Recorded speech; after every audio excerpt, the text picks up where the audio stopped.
Hello guys, I'm Lola Mix TV and welcome to my channel!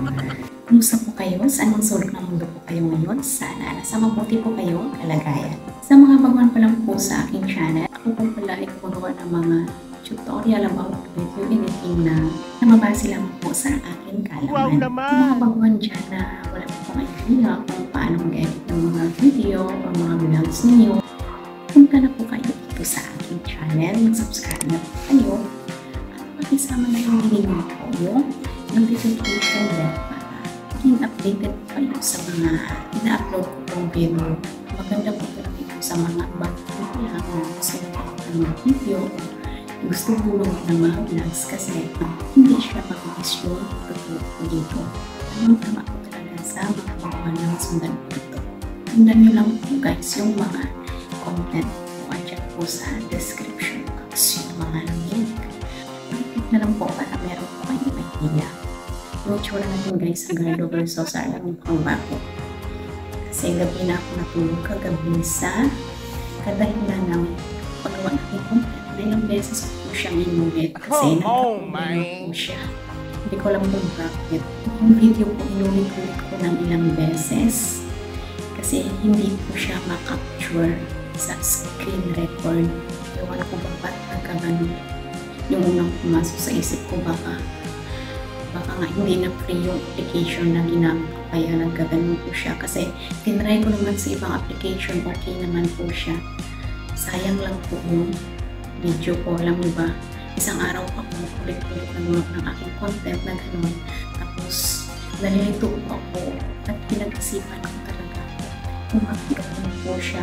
Akala ko nga sa cellphone ko lang na nabang down na po siya. So, hindi pala sa application talaga yung problema kung nagkaganon po siya. Siguro, hindi na po siya allowed na gamitin na free yung application. Kuha na lang ako ng bago gamit yung ibang application. Napakasakit talaga kasi nire-record ko ng content is more than 30 minutes na po siya at ilang beses ko po siyang inulit-ulit. Hindi na po siya makita yung nire-record ko.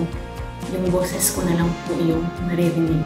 Ganun po yung nangyari kaya yun naman, ito po yung itsura natin. Daanin na lang po natin sa filter. Kasi filter is life. Kasi yan naman po yung mga nauuso ngayon.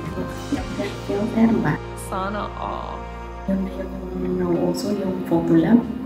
Yung trending ngayon, yung Photolab. Lahat ganyan na lang yung nakikita ko, yung mga naka-Photolab.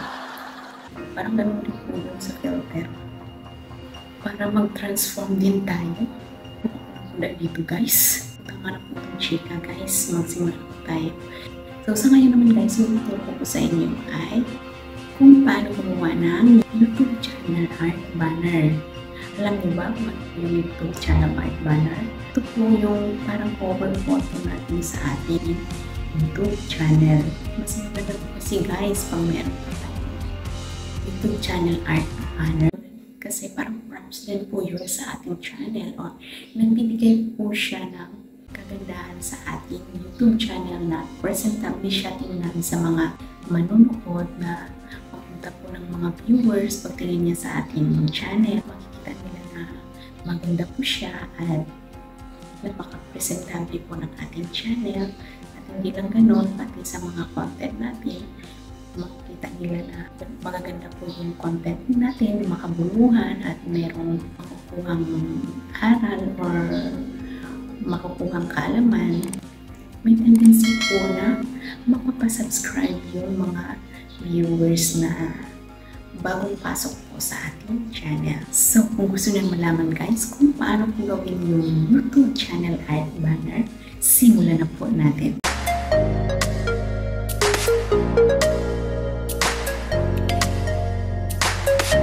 Before po pala tayo magsimula guys, dapat meron po tayong mga materials na gagamitin para sa paggawa ng ating channel art banner. Dapat meron po tayong picture natin na gustong ilagay doon. Dapat yung picture po siya na wala na po siyang background. So, kung merong mga background yung mga picture ninyo, punta lang po kayo sa Chrome at merong mga application doon na nagre-remove po ng background ng picture. Yung pangalawa is yung pang-background natin sa ating channel art banner. Either plain lang po siya na with color or merong mga design or di kaya mga halimbawa mga nature background siya or nature images or ano pa dyan. Dapat meron din kayo dyan. Kung wala po kayo, punta lang din po kayo sa Chrome at kuha po kayo doon ng mga free images po siya at i-download po ninyo. Pagkatapos yung logo na gagamitin natin doon. Halimbawa, logo po ni YouTube. So, dapat meron din po kayo niyan na naka-prepare na or naka-save na po sa inyong mga CP po. Kung CP po yung inyong gamit. Kasi yung ginagamit po natin dito sa pag-tutorial is yung CP lamang. Pag meron na po kayo niyan, yung gamitin naman nating application sa pag-i-edit is yung Pixellab. So, sa mga wala pa pong application ni Pixellab, punta lang po kayo sa Play Store at mag-install. Pagtapos nyo ma-install, open na po natin yung application. So, ito na siya guys, yung application. So, dapat yung size na gamitin natin dito is pang channel art banner na 16:9. Kasi yun po yung pang YouTube na size na ginagamit. Yung kagandahan lang po dito sa kay Pixellab ay meron na po siya ditong size na talaga na pang channel art banner. So, i-click po natin itong tatlong tuldok sa upper right side. And then, i-click po natin itong image size. So, dito sa custom, i-click po natin ito. And then, dito po siya yung YouTube channel banner. So, ito po yung i-click natin. So, automatic na po, andyan na po yung size ng pang YouTube channel banner. So, i-click po natin itong okay. And then, yung next natin gagawin is, meron pa palang isa guys, nakasave na po ito sa inyong mga CP or gallery para hindi na po mahirap sa inyo pag gumawa ng channel art banner. Yung isa pa pala yung YouTube banner template. Dapat mag-download din po kayo niyan ng YouTube template kasi yan po yung gamitin natin para makagawa po tayo ng ating channel art banner. Click po natin itong plus sign sa itaas and then click po natin itong from gallery kasi kukuha po tayo ng ating mga materials na gagamitin para sa ating channel art banner. So, yung una natin ilalagay dito is yung template po natin. So, ito po siya. I-click lang po natin itong check sa ilalim para ma-apply po siya doon. So, sundin po natin yung size na ito na 16:9. So, isagad po natin siya sa 16:9 na size.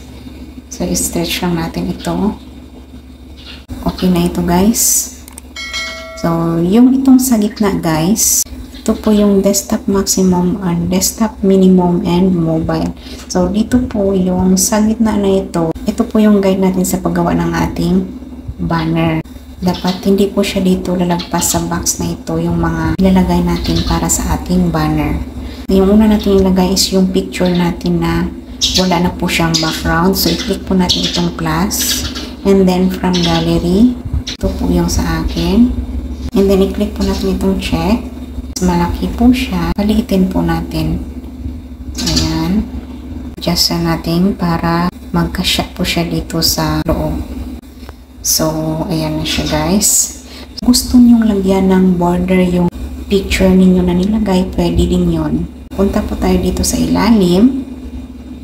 Then, hanapin po natin dito yung stroke. On po natin itong enable. So, dito, meron siyang pagpipilian na color na gusto nyo ilagay bilang border sa inyong picture. So, depende po sa inyo kung ano yung ilalagay ninyo. Halimbawa, yung sa akin is itong white lang po siya. And then, pili din nyo yun, pakapalan yung border. Depende po sa inyo kung gaano kakapal yung gusto ninyo. So, dito po siya sa ilalim. Adjust nyo lang. Ganyan lang po yung sa akin. And then, i-click po natin itong check para ma-apply po siya. And then, pag gusto nyo naman po na meron siyang shadow, meron din dito. Ito yung shadow. So, hindi pa siya makikita guys kasi hindi pa natin nalagay yung ating background. Try lang po natin. Lang natin itong enable. Pero so far guys, makikita din naman pala yung shadow niya. Kahit template pa lang yung nalagay natin. So, yan siya. So, ayan. Halimbawa, ganyan lang po siya. Then, i-click po natin itong check. And then, yung next natin na gawin is, maglagay na po tayo ng text. Halimbawa, yung name ng ating channel, yung ilagay natin. Click po natin itong text. And itong lapis na ito, i-click po natin ito. So, ayan. So, yung name ng channel niyo, yung ilagay niyo. Diba yung sa akin, yung name ng channel ko is Longga Mix TV. Longga Mix TV. So, ayan siya. I-click natin itong okay. I-move siya natin para ilagay dito sa loob. And then sa font niya guys, kung gusto nyo siyang change, i-click lang po ninyo itong font. Pili lang po kayo dito ng gusto ninyong font. So sa akin, i-cancel ko lang ito. Okay na po yun, sinsample lang naman sa inyo. And then, yung sa background, kung gusto nyo lagyan ng color yung background ng text na nilagay nyo, i-click din po ninyo itong background. And then, i-click lang po ninyo itong enable para ma-on siya. So, ayan. Kung gusto nyo ng ganyang color sa background ninyo. Or ito. Or di kaya ito. So, pili lang po kayo dito guys ng gusto po ninyong pang background. Ito na lang po yung sa akin. Halimbawa. So, ayan siya. And then, i-click po natin itong check para ma-apply po siya. And then sa stroke niya guys, kung gusto nyo sang lagyan ng color yung stroke, pwede din. So i-click po natin itong stroke. On natin yung enable. Guys, sa gradient guys, mix color po ito dito. So ayan siya. I-try natin i-click. So ayan. Ganyan po siya guys yung sa gradient. Parang may mix po siya. Halimbawa sa plain na lang tayo na color pipili guys. Click natin itong color. And then, pili po tayo dito. Halimbawa, yan. Hindi kaya yan. So, halimbawa, ito na lang, guys. And then, i-click po natin itong check. And then, pag okay na po ito sa inyo, maglagay na po tayo ng logo ng YouTube. Or maglagay na po tayo ng sticker. I-click po natin itong plus. Then, from gallery. Then, kunin po natin yung logo na sinave po natin, yung YouTube logo.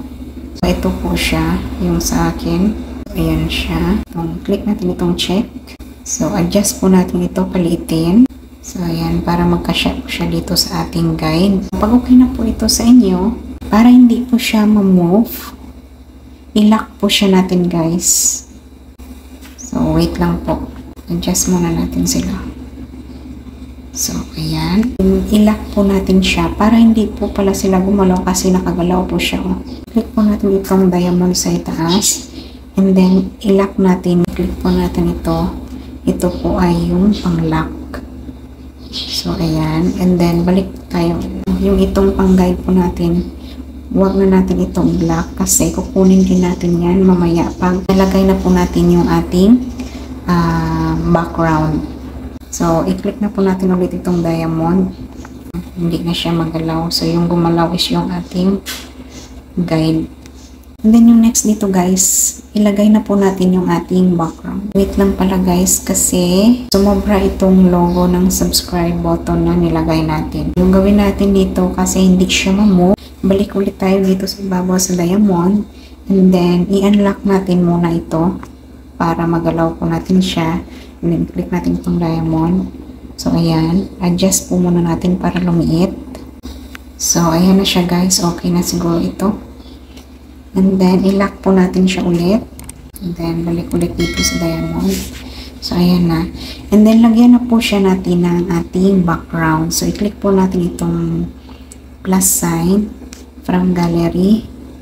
So, yung sa akin nakasave ng background dito guys is ito po siya. Yung pang sample natin. Click po natin itong 16:9 para maliit lang po yung i-adjust natin mamaya. And then, i-check natin.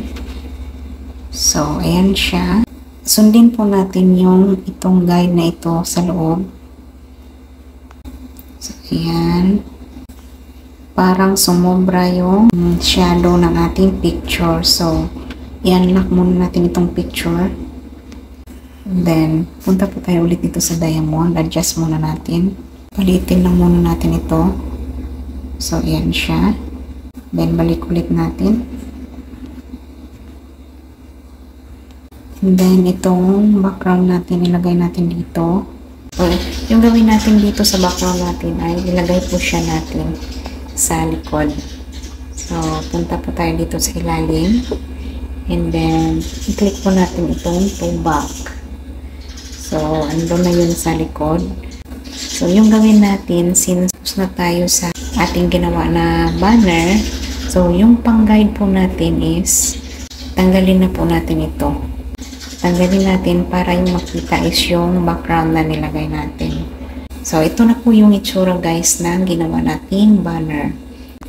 Pag okay na po ito sa inyo, i-click po natin ito sa itaas para ma-save po siya.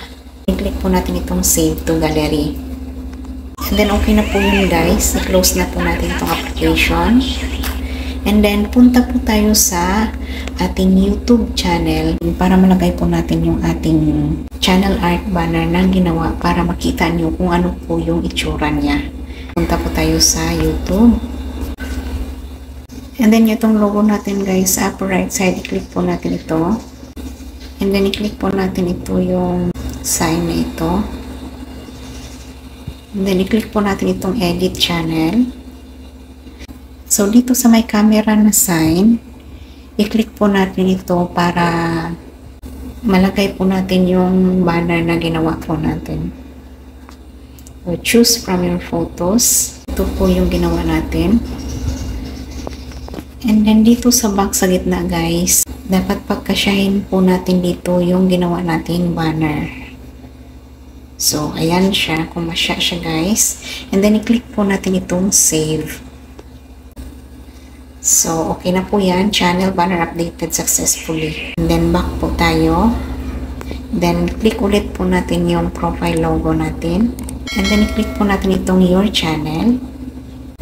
So, ayan na po siya guys, yung ginawa nating banner. Ganyan lang kadali guys gumawa ng YouTube channel art banner.